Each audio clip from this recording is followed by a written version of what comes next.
Shout out to BWB, man. BWB. Shout out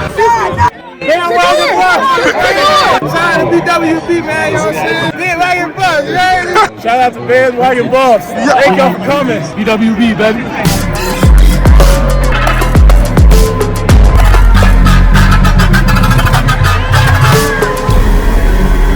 Shout out to TLP Sports Club, baby. Buff Nation, what up? BWB, my Bandwagon Buffs. What it is, what it does, and what it's gonna be. It's your man's Harry Billion. Family, welcome to the Liberian Perspective. Please do me a favor and smash that subscribe button. Make sure to give me the thumbs up. And don't forget to smash that bell notification so that you can get the videos as soon as I upload them to YouTube. And also, remember to cop your BWB gear and rep the most educated, well-informed, least delusional fan base in all, and I mean all, of college football. Don't buy the hype, buy BWB, Bandwagon Buffs. All right, family, so I gotta go ahead and get into this video real quick. So that's all the business I got. You know what time it is. Let's work. I got some data for you guys. You know what we do here on this channel. This one is gonna be a onesie. I'm not putting it into my format, guys. This is just some information I want to share with you from the Buffalo's Wire. They took the 2023 schedule. They ranked it from the toughest to the weakest opponent.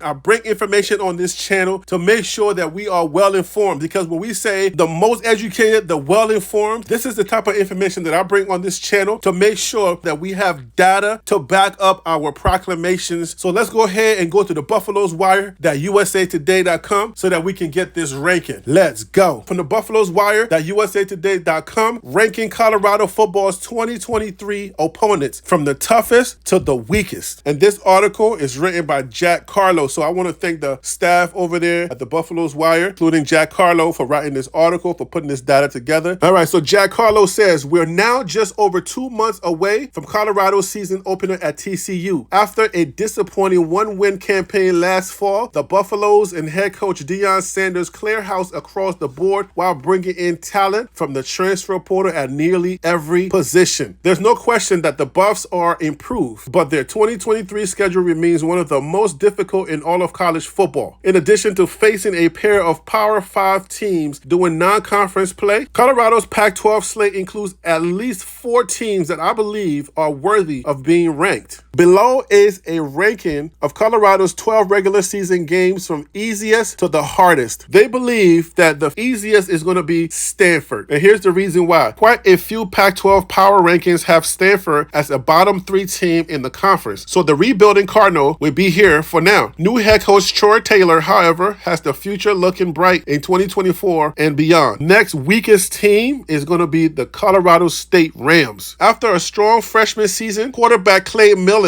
is returning to lead what should be an improved CSU Rams bunch in 2023. At number 10 is going to be Washington State. I see Washington State as having another stagnant season. The Cougars finished 7-6 the last 2 seasons, and that's about where I'd expect them to finish in 2023, especially if they didn't make any big changes. In order for this stuff to work, you got to make some really big changes for your results to change, because the other teams are going to be either improving or they're going to stay where they're at. So if they beat you last year, more than likely they're going to beat you this year. All right, so number 9 is Nebraska. Colorado will be looking for its 3rd consecutive win with its 3rd different head coach when the Huskers come to Boulder in September. This one should be fun. That's right, Matt Dunrujak. We're going to give you that business. Stop playing with me. At number 8, Arizona State. Arizona State is another tough team to get a grasp on, entering head coach Kenny Dillahan's first season leading the Sun Devils. Drew Payne should have their offense rolling at least. Number 7 is going to be Arizona. Arizona is primed to take another step forward in 2023 with wide receiver Jacob Cowing coming back for another season. If all goes well, the Wildcats could return to a bowl game. Number 6 is UCLA. It's starting to get a little tougher, guys. For the first time in a long time, UCLA doesn't have a clear starting quarterback, although 5-star prospect Dante Moore has an opportunity to win some games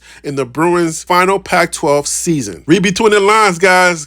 get the information, read between the lines. They don't have a real quarterback. Shedeur Sanders, he's a real accurate quarterback. That's a problem for a lot of teams. At number 5 is going to be TCU, the national champions runner-up. Surprisingly, the Horned Frogs, who made college football playoff title game just months ago, land at number 5 on this list as they simply lost too much talent from last year's team. They will have to prove themselves once again in 2023, and they have a really great coach. He would definitely have their guys playing, but Coach Prime is going to be ready for that, for sure. At number 4, we have Oregon State. Yes, guys, it's getting real tough. These are the teams that I really thought were going to be a problem, so we're getting down to the nitty-gritty here. Number 4, Oregon State. With the always physical Beavers finally landing a big-name quarterback in DJ Uiagalelei, this game really scares me. Don't let it scare you, Jack Carlo. It's all good. DJ Uiagalelei is a great quarterback. I don't know if I would say great quarterback. He's a good quarterback because according to one of the club members who is familiar with Clemson football, he was actually benched during the season. So he jumped into that transfer portal. You see what I'm saying? So if he was benched during last year's season, then he's a good quarterback, but I don't know that he's better than Shedeur Sanders. And we know how good Shedeur Sanders is. So yes, they got a good quarterback, but I would say we got a better quarterback because he was not benched. He took his team all the way to the title game. You understand what I'm saying? Just lost it, but that was not his fault. So peep game, you know what I'm saying? Peep game. And then number 3 is the Utah Utes. Yes, this is the team that scares me the most. Personally, from all of the data that I've been crunching, the time that I started this YouTube channel and started to learn about these teams, this one is the one that scares me personally the most. It's the Utah Utes. These boys are physical. Woo! Anyways, I've learned time and time again that it's never smart to underestimate Utah. Even without tight end Dalton Kincaid, the Utes still bring back a good deal of talent in their quest to 3-peat as Pac-12 champs. We're saying that Coach Prime is going to take it, but the Utah Utes are a physical team. And boy, what I saw and what I've been reading and what I've been looking at from their tapes, this is a really good team. All right, the next one is the Quacks, the Oregon Ducks at number 2. Former Ducks offensive coordinator Kenny Dillingham may be at Arizona State, but Oregon has another year of Heisman candidate Bo Nix at quarterback. They're going to be a problem. So Bo Nix, he got a great arm and he's going to do his thug thizzle. But listen up, Shedeur Sanders is going to do his thing. At this level, what he was able to accomplish at Jackson State, if he does anywhere close to what he did over there, boy, that boy's name is going to be ringing on television every single Saturday or every single week. The game starts on Saturday and they're going to be talking about him all the way on Sunday while we're watching the NFL. Because you know they're going to be like trying to link players up, like who's going to be in the draft and all that stuff. Shedeur's name is going to come up a couple of times. So I'm looking forward to those matchups. And then finally, we have USC, number 1. Our number 1, the hardest team, led by returning Heisman winner Caleb Williams. The Trojans are the Pac-12's most talented team. They'll be in Boulder this season, though, and Colorado should have an urgency to beat USC before it joins the Big Ten in 2024. I like this list. Jack Carlo, you did a great job. Buffalo's Wired at usatoday.com. I really appreciate the work that you guys do over there. I love the way that you guys bring your information. You guys give me some great data to bring to my constituents, and I really appreciate that. But yes, it's right along the lines of where TLP Sports stands. I knew that I was going to be making predictions very early in the game. Now, I have not watched a solid game yet, so I don't really know these teams that well, but just from my data crunching, reading, and everything that I've been doing, this is a very solid list. These are some of the changes that I would make. I would say USC would be number 3. I'm going to keep Oregon where they're at, and I'm going to move Utah to number 1. So I would say Utah number 1, Oregon number 2, and then USC number 3 as far as the order of how hard I think it's going to be. I think the Utah Utes are going to be our hardest match this season. You guys should also watch for that. Like if I'm right, if you guys watch the games this season and you guys see that I'm right and I'm on point, then that gives me me more credibility. Of course, you know, it works the other way around too. So